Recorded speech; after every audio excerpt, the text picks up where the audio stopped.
Hello students. Today we are going to study about the operating cycle of working capital management. In previous lecture, we were trying to understand the nature of working capital management, definition of working capital management and meaning of working capital management. तो चलिए start करते हैं operating cycle of working capital management. उससे पहले एक बार revise कर लेते हैं. प्रीवियस लेक्चर में हमने जो डिस्कस किया था working nature of working capital management, meaning of working capital management. Capital is the life line of every business. Capital क्या होता है? एवरी बिजनेस, हर बिजनेस का लाइफ लाइन होता है. विदाउट कैपिटल बिजनेस रन आप नहीं कर सकते, बिजनेस रन नहीं हो सकता है. एनी ऑर्गेनाइजेशन लार्ज और small requires capital to finance each step of its operations. Business के डे टू डे ऑपरेशंस करने के लिए, बिजनेस चलाने के लिए हमें क्या चाहिए?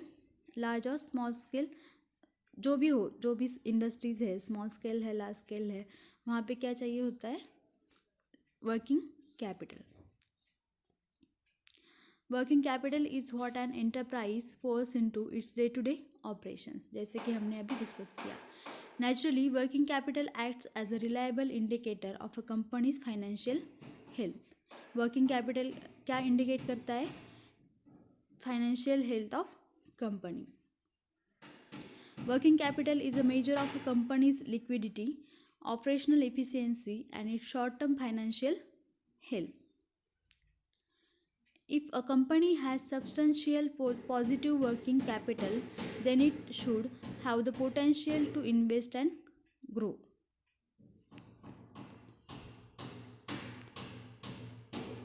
अगर कंपनी के पास सफिशिएंट वर्किंग कैपिटल है तो कंपनी क्या कर सकती है?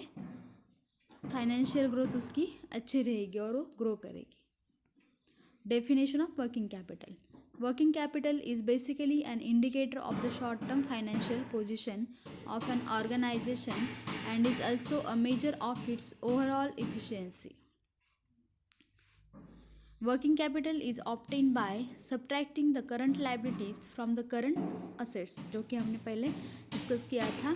आपको वर्किंग कैपिटल कैसे कैलकुलेट करना है? आपके जितने भी करंट असेट्स है उसमें से करंट लाइबिलिटीज आपको माइनस करनी है. वो क्या रहेगा? आपका working capital. This ratio indicates whether the company possesses sufficient assets to cover its short term debt. यहाँ पे फॉर्मूला दिया हुआ है. Working capital is equal to current assets minus current liabilities. Why working capital? Working capital क्यों चाहिए company एक business run करने के लिए? Working capital is a daily necessity for business. ये क्या है? डेली नेसेसिटी है बिजनेस के लिए. विदाउट वर्किंग कैपिटल आप कुछ काम कर ही नहीं सकते कंपनी में, क्योंकि अगर आपको मैन्युफैक्चरिंग करना है, प्रोडक्शन करना है कंपनी में, तो वहाँ पे क्या चाहिए? आपको रॉ मटेरियल चाहिए और भी बहुत सारी चीज़ें आती है. As they require a regular amount of cash to make routine payments, cover unexpected costs, and purchase basic materials used in the production of goods. Working capital is an easily understandable concept as it is linked to an individual's cost of living and therefore can be understood in a more personal way. Working capital can be describe into two ways. हमने कल ही देखा था, previous lecture में discuss किया था, देखा था कि working capital describe two ways में किया हुआ है. एक तो है वो ग्रॉस वर्किंग कैपिटल और दूसरा है net working capital. Gross working capital is the sum of a company's current assets. This assets represent a company's short term financial resources. ये क्या रिप्रेजेंट करता है? Gross working capital company short term financial resources. मतलब company में financial resources कितने हैं short term के लिए, वो क्या करता है? रिप्रेजेंट करता है. Which it can convert into cash with in a year or less. It includes inventory, debtors, cash and cash equivalents. Gross working capital में क्या क्या आता है? Inventory, debtors, cash and cash equivalents. Marketable securities and prepaid expenses is also gross working capital. Thus, gross working capital is equal to trade receivables, debtors plus inventory plus marketable securities plus cash and cash equivalent plus prepaid expenses. अभी यहाँ पे दिया है gross working capital में क्या क्या आ सकता है, ये सब क्या है ग्रॉस वर्किंग कैपिटल से. Next, net working capital.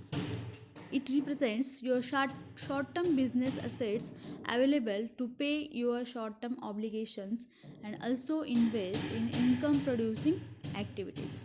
ये क्या होता है, ये क्या रिप्रेजेंट करता है, your short term business assets, आपके शॉर्ट टर्म बिजनेस असेट्स से रिप्रेजेंट करता है. It can serve as a good indicator regarding how efficiently a business is operating and how financially solvent it is the short term. The net working capital formula is, net working capital का formula है यहाँ पे. Net working capital में क्या क्या आएगा, cash and cash equivalents plus marketable investments plus trade accounts receivables plus inventory, उसमें से माइनस क्या करना है हमें, ट्रेड अकाउंट्स पेएबल. और अभी यहाँ पे फॉर्मूला दिया हुआ है नेट वर्किंग कैपिटल का, शॉर्ट फॉर्म में दिया हुआ है. कैसे कैलकुलेट करना है हमें, current assets minus current liabilities. Current assets से करंट लाइबिलिटीज़ हमें माइनस करके जो भी अमाउंट मिलती है वो क्या होती है, नेट वर्किंग कैपिटल होता है. Need of working capital, operating cycle approach. अभी हम आते हैं ऑपरेटिंग साइकिल पे. Operating cycle method for estimating working capital is based on the duration of the operating cycle. Operating cycle क्यों ज़रूरी है, क्योंकि हमें estimate करना है working capital based on the duration of the operating cycle. मतलब estimate करना है कि वर्किंग कैपिटल इतने पीरियड के लिए, एक फाइनेंशियल ईयर के लिए हमें कितना लगेगा. Longer the period of the cycle, bigger will be the working capital requirements. Operating cycle means the cycle of raw material to work in progress to finished goods to accounts payable and finally to cash. Operating cycle मतलब हमें क्या करना है, operating cycle को हम क्या बोल सकते हैं, सर्कुलेटिंग वर्किंग कैपिटल. मतलब हमें वर्किंग कैपिटल सर्कुलेट करना है. कहाँ से, हमें क्या करना है, फर्स्ट रॉ मटेरियल परचेस करना है बिजनेस में, उसके बाद उसको किस में कन्वर्ट करना है, फिनिश गुड्स में कन्वर्ट करना है, और उससे हमें क्या मिलेगा, कैश मिलेगा. तो ये क्या रहेगा हमारा operating cycle of working capital. Operating cycle time is the time taken starting from raw material purchases to its conversion into cash. Operating cycle का टाइम कब से स्टार्ट होता है, कहाँ से स्टार्ट होता है, starting from raw material purchases. मतलब अब जब आप रॉ मटेरियल परचेस करते हो उससे कहाँ तक, कन्वर्जन इनटू कैश, जब तक आपका कैश में कन्वर्ट नहीं होता है raw material.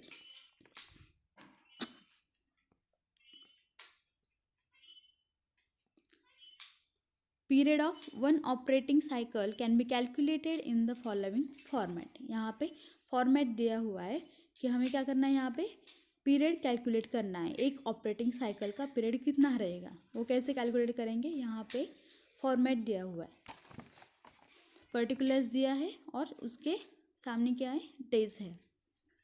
In particulars we have raw materials holding period, then second work in progress holding period, then finish goods holding period, receivables collection period, gross operating cycle, उसमें से क्या माइनस करना है, creditors payment period, net operating cycle, cash sale, ये क्या करना है, हमें माइनस करना है.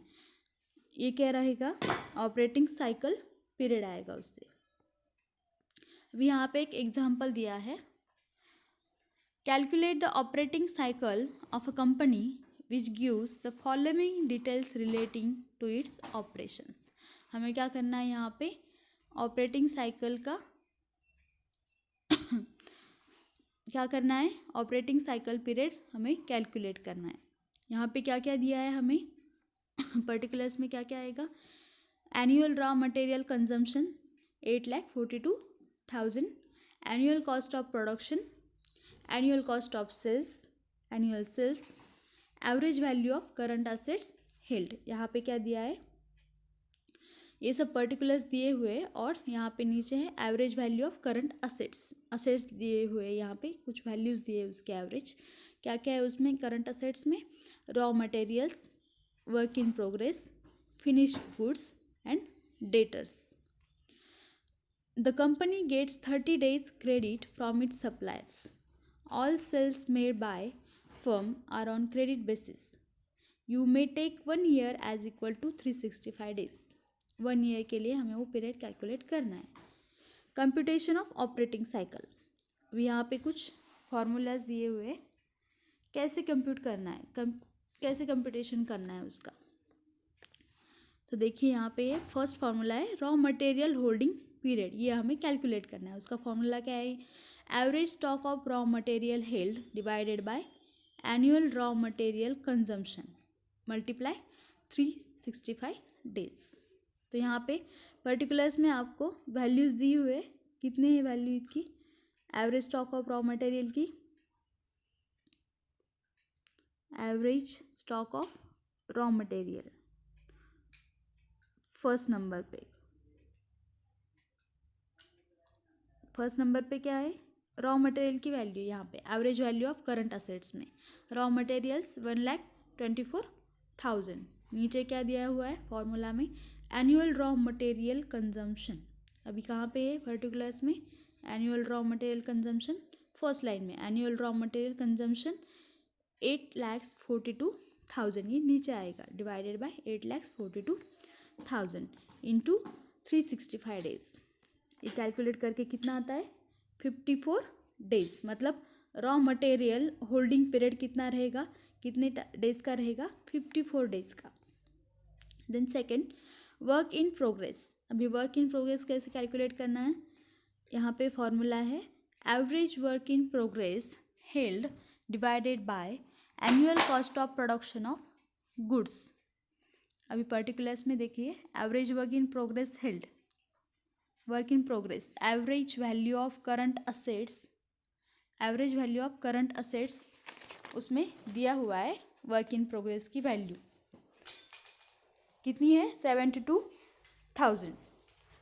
तो ऊपर क्या आएगा, 72,000 divided by annual cost of production of goods, annual cost of production of goods कितना है, 14,25,000।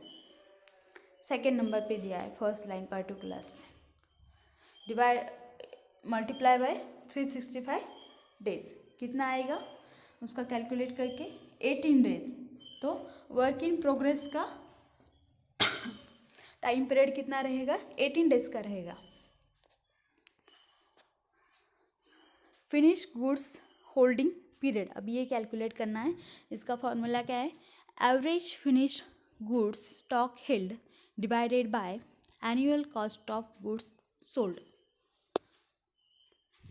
अभी पर्टिकुलर्स में देखिए एवरेज फिनिश गुड्स स्टॉक कितना है, फिनिश गुड्स दिया हुआ है करंट असेट्स में, कितनी है वैल्यूज़ की, 1,22,000 divided by annual cost of goods sold, कितनी है वैल्यू, ऊपर है annual cost of sales third number की लाइन, 15,30,000 इंटू 365 डेज, ये कैलकुलेट करके कितना आता है, 29 डेज। तो फिनिश गुड्स होल्डिंग पीरियड कितना रहेगा, 29 डेज का रहेगा। नेक्स्ट डेटर्स कलेक्शन पीरियड, अभी हमें क्या करना है, डेटर्स कलेक्शन पीरियड कैलकुलेट करना है। उसका फॉर्मूला क्या आता है, क्या होता है उसका formula, average debtors held divided by annual credit sales. अभी पर्टिकुलर्स में देखिए एग्जांपल में ऊपर एवरेज डेटर्स हेल्ड कितनी है value, 2,60,000 divided by annual credit sales, annual sales ऊपर पर्टिकुलर में फोर्थ लाइन फोर्थ नंबर की लाइन है, एनुअल सेल्स वैल्यू कितनी है उसकी, 19,50,000 इंटू 365 डेज, इसको कैलकुलेट करके कितना आता है, 49 डेज। तो ये हो गई हमारी कैलकुलेट करके, क्या क्या कैलकुलेट किया हमने, raw materials holding period, work in progress, finish goods holding period and debtors collection period. अभी लास्ट है क्रेडिटर्स पेमेंट पीरियड। इसका फॉर्मूला क्या आता है, average creditors annual trade purchase into 365 days is equal to कितना आया 30 डेज। गिवन क्यों दिया है यहाँ पे, क्योंकि ऑलरेडी दिया हुआ है एग्जाम्पल में। ये लास्ट लाइन देखिए, the company gets 30 days credit from its suppliers. अभी हमें फाइनली क्या करना है, ऑपरेटिंग साइकिल पीरियड कैलकुलेट करना है। तो यहाँ पे फॉर्मूला दिया हुआ है, क्या फॉर्मूला है, आर मतलब क्या है, raw material holding period plus work in progress, W means work in progress, plus F means क्या है, फिनिश गुड्स होल्डिंग पीरियड, जो कि हमने ये सब पहले कैलकुलेट किए हुए, प्लस डी मतलब डेटर्स कलेक्शन पीरियड, उसमें से हमें माइनस करना है क्या, सी दिया हुआ है यहाँ पे। सी मतलब क्या है, क्रेडिटर्स पेमेंट पीरियड। ये क्या हमने कैलकुलेट किया, नहीं किया, यहाँ पे ऑलरेडी दिया हुआ था एग्जाम्पल में लास्ट लाइन में 30 डेज। तो इसका आंसर क्या आता है, रॉ मटेरियल होल्डिंग पीरियड कितना है 54 days, plus work in progress 18 days, plus finish goods holding period 29 days, plus debtors collection period 49। ये सब एडिशन करके उसमें से माइनस क्या करना है, डेटर्स कलेक्शन पीरियड कितना है 30 days is equal to 120 days. ये क्या आया हमारा ऑपरेटिंग साइकिल पीरियड। ठीक है, यहाँ तक क्लियर है। हमें क्या बोला था यहाँ पे, calculate the operating cycle of company. हमें एक कंपनी की ऑपरेटिंग साइकिल पीरियड कैलकुलेट करना था। यहाँ पे कितना आया, कंपनी का ऑपरेटिंग साइकिल पीरियड 120 डेज। तो ठीक है, नेक्स्ट पॉइंट्स हम नेक्स्ट लेक्चर में डिस्कस करेंगे। तब तक के लिए बाय।